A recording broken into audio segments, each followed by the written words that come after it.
Seeing as I did not film an intro for this, hey y'all, welcome back to the vlog. This one kind of starts a little bit out of nowhere with me out of town, having a good old belly laugh with my mom. Then I came back for a bit, left again, and then came back and decided to try my luck with the unbrush. So as chaotic as this vlog may seem, I hope you enjoy. Piece of hair grease. Okay. Yo, no, for real. I got an Easter egg on the side of my kneecap. It is hurting so bad. But you know, you got to push through sometimes. You just got to. Yeah, sometimes you just gotta push through. Gosh, it hurts so bad. And on top of that, I have a headache, so I'm just like. You batting 1,000 right now. 100,000. But that's all I. He's done. I mean, the head is definitely a little wobbly. Could improve, but Mr. Koala Bear has been made.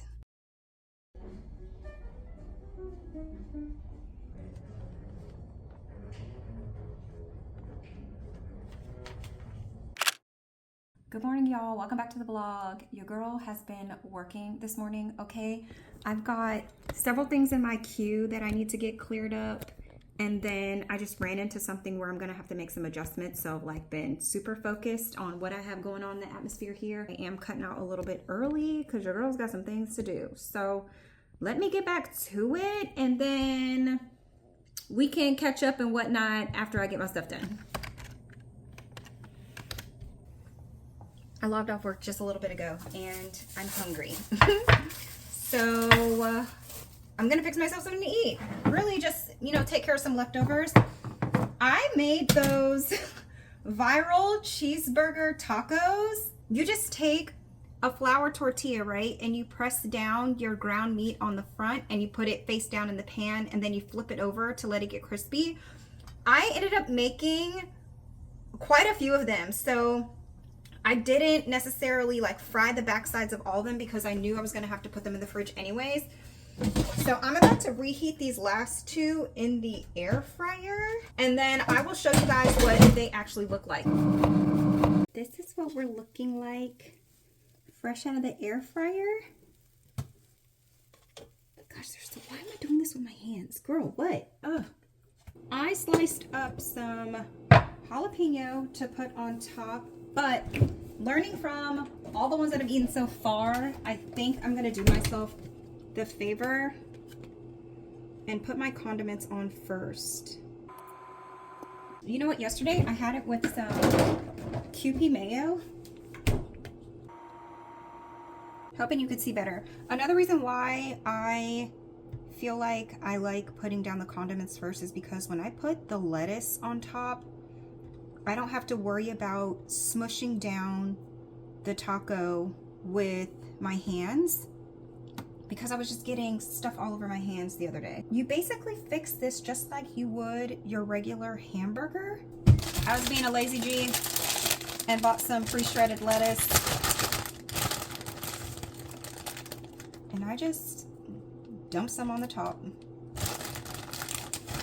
And this is what it looks like. Again, you fill it with whatever you would usually put on your hamburger. Now, the age-old question, would I make these again? I think I would because I figured out how to make them like I like them. The first time I made it, like I made half the batch with Kraft single cheese on the inside. And I don't know what I was thinking because I don't even like cheeseburgers like that. I should have either gotten like pepper jack cheese or something because I am not a yellow cheese on my hamburger kind of girl. So those were just like, you know, they weren't gross by any means. They just weren't my favorite. But these, slice a little jalapeno, okay? That's what I'm talking about. Extra tomato. Now, if I was really on my game, I would have pickled some red onions because I think that would have slapped up in here. Or even adding avocado. But for what it is, I think it's very cute. And it was also pretty quick to make. That jalapeno was a spicy boy.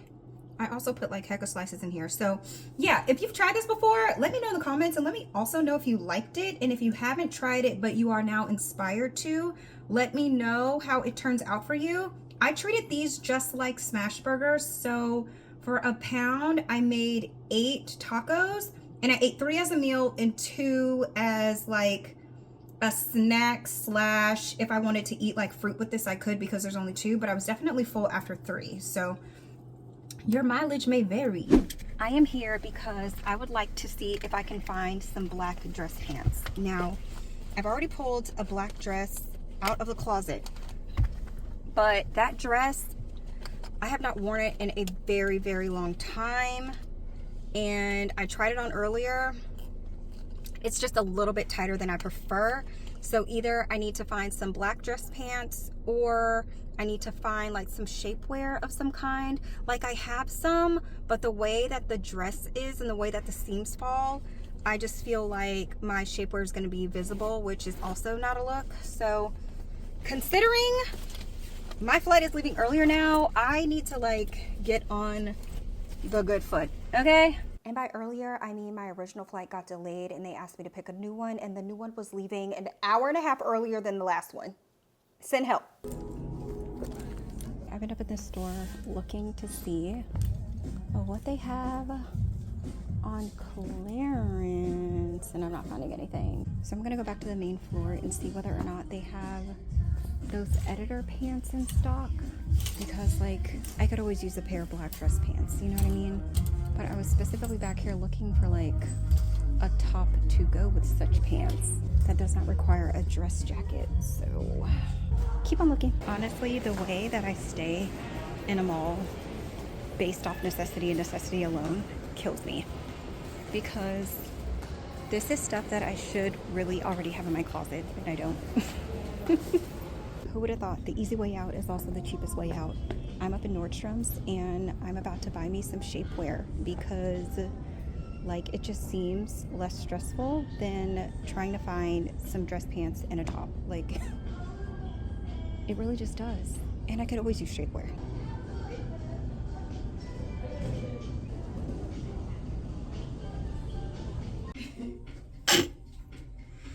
How is this actually supposed to work?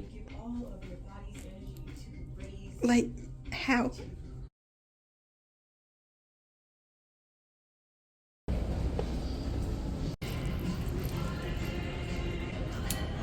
I mean, that's a look, babes.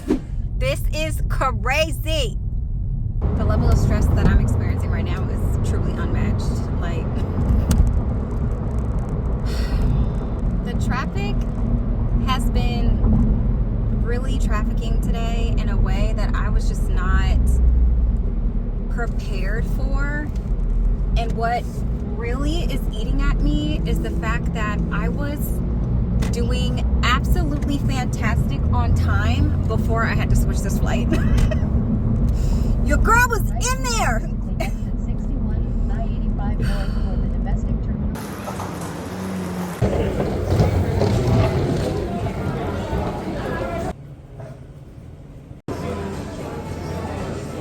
What you know about I ordered some pizza that I don't even think I'm about to see.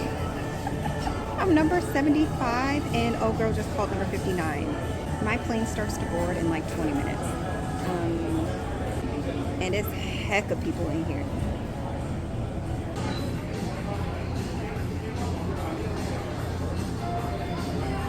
Delayed again. Your seatbelt, lift the top of the buckle. Keep your seatbelt fastened when the seatbelt sign is on. And while I was on this connecting flight, I managed to make my very first granny square. Y'all have no idea how excited I was to do this, because I think I had practiced a day or two before, but like on this flight is when I had got it down. Dear Chicago, it's April, girl. Where's the sun? It is freezing in here. My back is also spazzing just like, oh my gosh, there's people running through this airport. Yo, are the flights always late here? That's cute. I'm just looking for the bathroom though. I feel like every time I take a deep breath, the middle lower part of my back is on fire. I don't know why it's hurting like that, but it's making me want to hurry up and get to where I'm going so I can sit down. No surprise, my flight is delayed. So I'm just about to like walk until I find a spot to sit down, because I've got like a half an hour. heck is this? Licorice.com. Oh, Sarah's favorite. I really just don't have any room in my bag to buy any of this, but that is pretty cool. It is so chaotic in this airport. There's a million people running everywhere. So many restaurants, so many stores, people wanting to catch their flight. It's raining, so they have buckets on the floor because the roof is leaking. And I just came to find myself somewhere to sit down. Like, I cannot. This is too much. This is entirely too much. I've got maybe like 20 minutes before the next flight. So I'm gonna just sit here and chill out.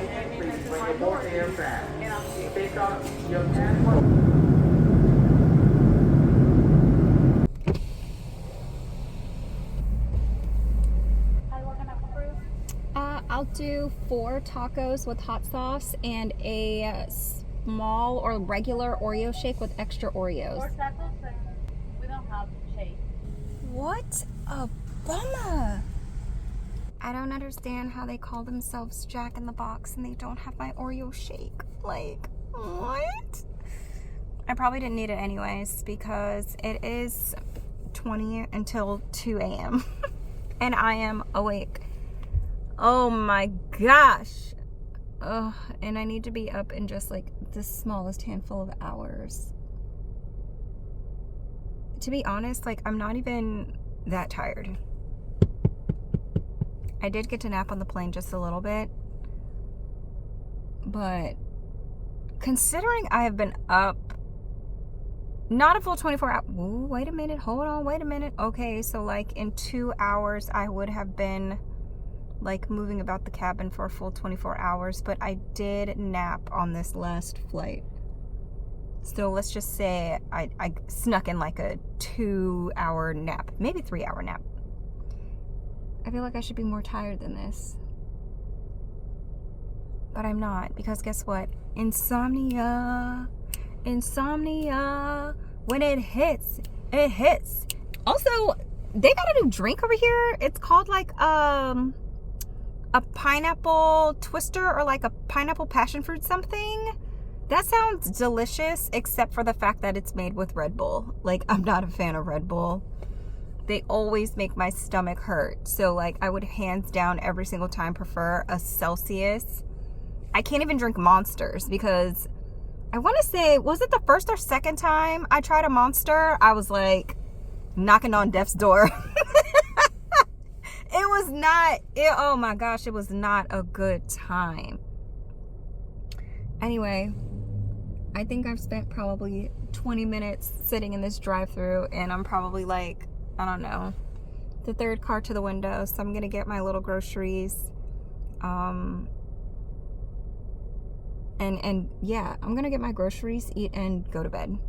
I probably won't be vlogging the rest of this trip because I'm out here to be with my family. So if I do get some bits and pieces, I will insert them here. If not, I will catch y'all when it's time to go back home.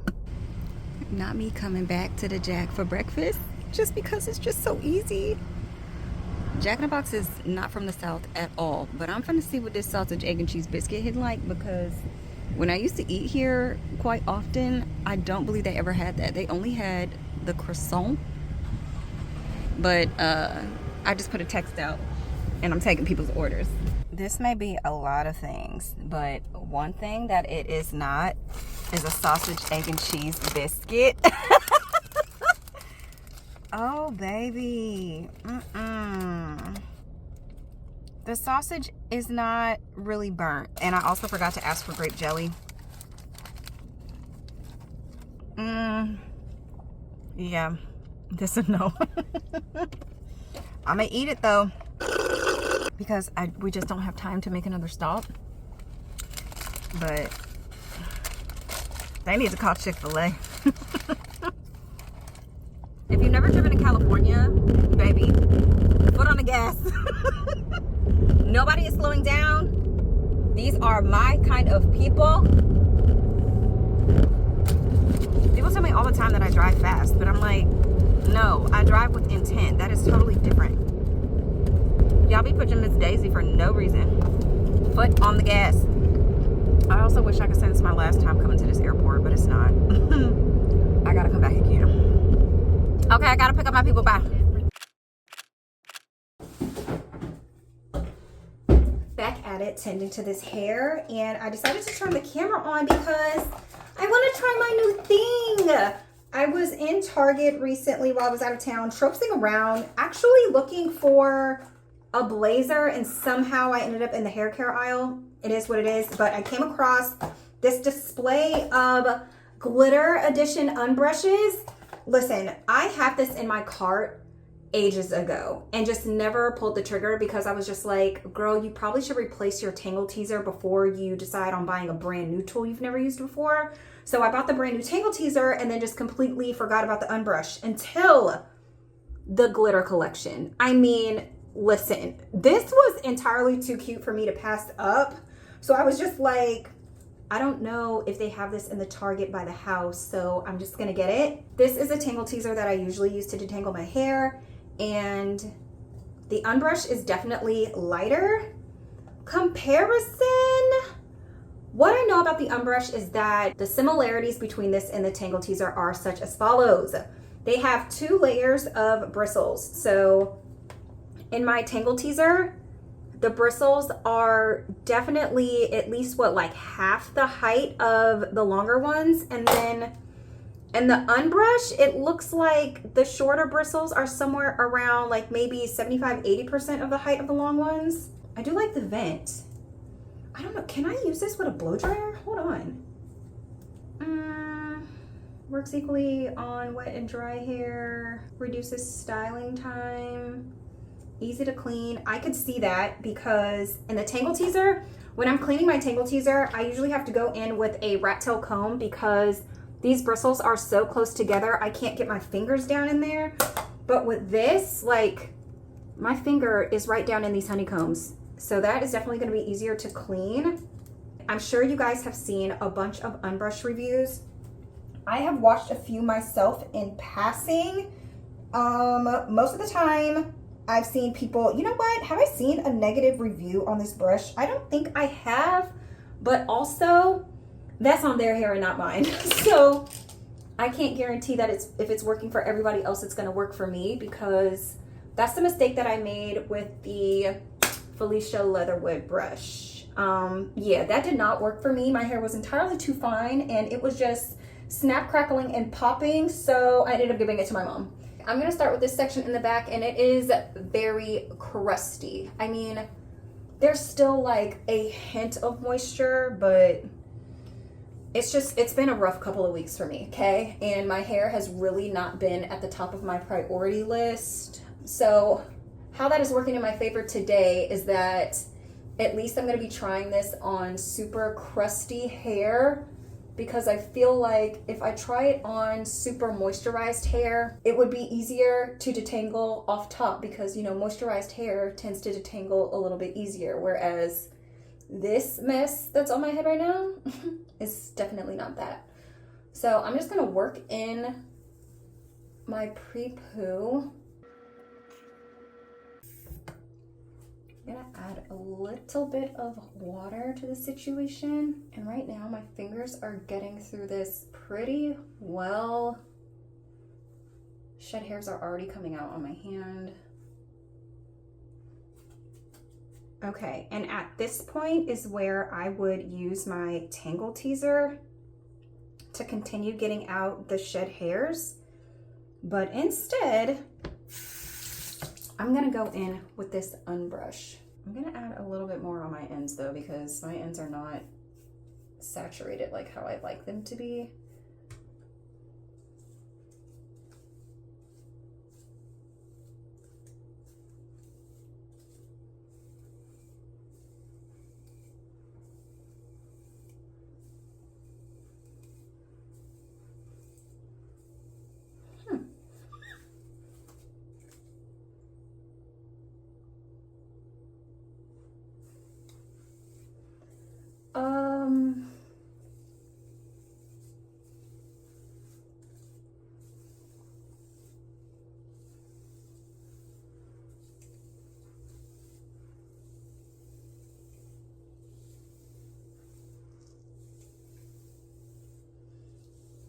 Okay.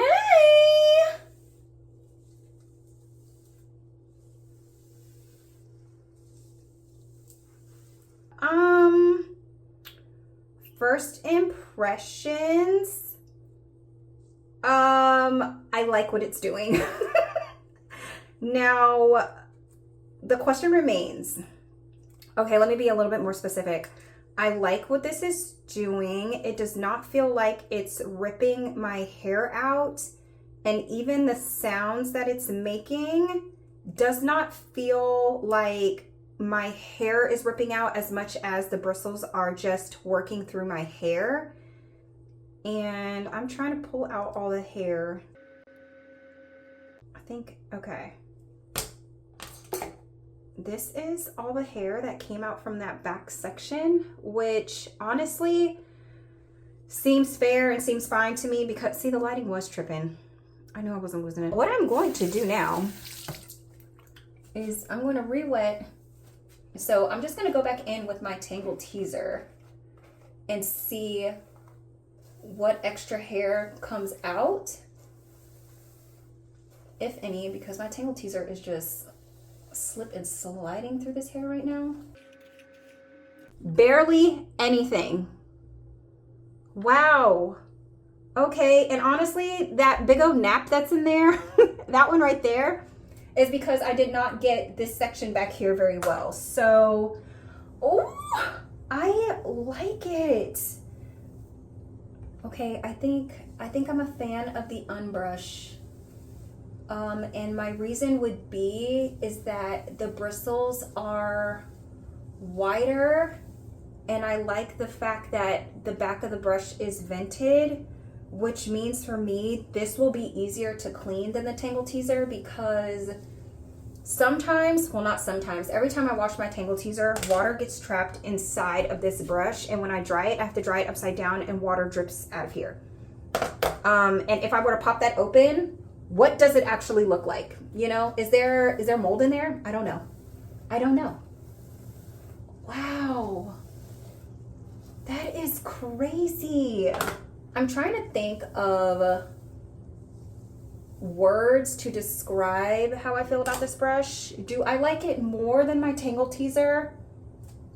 To be determined. I don't really know, but I don't like it any less.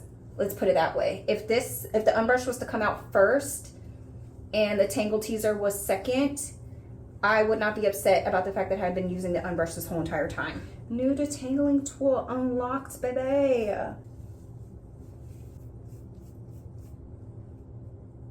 And the reason why I am not putting this unbrush in my hair without doing this step first is because this is how I usually detangle my hair. There's very few instances where I would ever put a brush of any kind in my head without at least going through it with my fingers first. Like, for example, this. Yeah, no. I would not put no brush in that. There we go. Starting from the ends.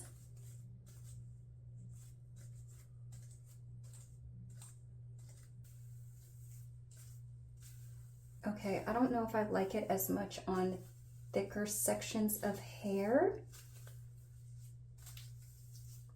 I feel like I'm struggling, well, not struggling, but I'm having to do more passes. All right, this is the hair loss we have from the second section. I personally don't feel like I'm losing any more hair, but again, I'm gonna go back in with my Tangle Teaser. This is what we're starting with. All right, there's not like a whole bunch more hairs in here that came out with the Tangle Teaser. So I would say, does the unbrush work? Yes. Should you use it over your Tangle Teaser if that's what you already use? The answer for me is it depends on the level of detangling that you're trying to get. Like if you're trying to be super duper thorough, there are more bristles in the Tangle Teaser than there are in the unbrush. So if I were gonna be straightening my hair, hands down, I'm gonna go in with the Tangle Teaser, because when I blow dry, I wanna make sure that every single shed hair possible is up and out of here. But for week to week styling, I think I would be okay using the unbrush because it's getting like the majority of the shed hairs out, you know what I mean? And I feel like anything that's left behind would come out while I'm deep conditioning, which is totally fine. So there you have it. So I just finished detangling my hair and I feel like I have some additional thoughts about this hair brush. So I did this entire side of my head using the unbrush first, right? And then went back in each section with the tangle teaser. These are the little bit of strands that got left behind for this entire side of my head. What? On a regular day, I don't care about this. You know what I mean? So for real, I will be reaching for this when it comes time for detangling during my pre-poo. Now, how does this brush perform using deep conditioner? Has yet to be determined. I'll use it when I wash my hair just so I can see something. But looky there, this brush is basically clean, just needs to be rinsed off. Another observation that I had is I have lower density hair on this side than I do over here. And on this side, the unbrush was not necessarily babying my hair like I need it to be babied. I feel like it had just a little bit of a tough time getting through because I have recovering breakage over here. So like obviously the hairs are not the same length, and the tangle teaser just did a little bit of a better job. Like I did go ahead and go through it with this and then went back through it with my tangle teaser, and I just feel like my tangle teaser did a better job because the bristles are closer together, so therefore it was separating the hairs more, which I feel like is necessary for this side of my head considering the breakage. But over here, I was just like, you know what? The density is thicker over here, so just throw a Hail Mary, and I went through it on this side, not a single problem. So I say that to say if you have breakage in a specific area, I would continue to probably use the tool that you're used to using when it comes to babying that section. But if you have like medium to thicker density, this is probably going to be your BFF. Like, I really like the results with this and I'm going to continue to use it. So anyway, that's that on that. That is my final 2 cents. Do with that information what you will.